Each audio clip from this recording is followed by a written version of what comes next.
विस्तार से बड़ी खबर आ रही है। देखिए, केंद्रीय जांच एजेंसी ईडी का पीएफआई पर बड़ा खुलासा हुआ है। पीएफआई का आईएसआईएस कनेक्शन सामने आया है।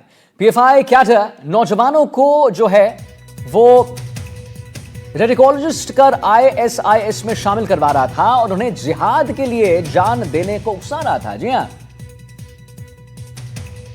ईडी ने जांच में यह भी सामने आया है, उसकी जांच में भी पाया गया कि देश में आतंकी गतिविधि को अंजाम देने के लिए पीएफआई विदेशी फंडिंग में भी शामिल था।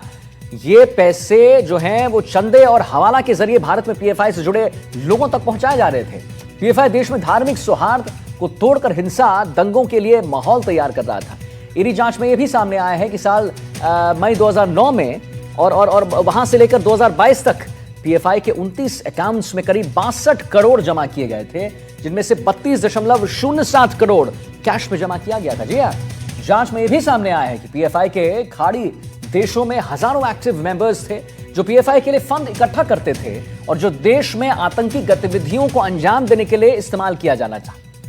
ईडी की जांच में यह भी सामने आया है कि हम आपको बता दें, एनडीटीवी राजस्थान पर बड़ी खबर। ईडी की जांच में यह भी सामने आया है कि पीएफआई पर प्रतिबंध लगने के बाद एसडीपीआई नाम से पॉलिटिकल विंग को एक्टिव किया गया और जांच में खुलासा हुआ पीएफआई और एसडीपीआई गल्फ देशों में आईएफएफ, आईएसएफ, सोशल फोरम नाम की 2 संस्थानों के जरिए वहां से फंड इकट्ठा कर भारत में गैर कानूनी तरीके से हवाले के जरिए भेजा जा रहा था।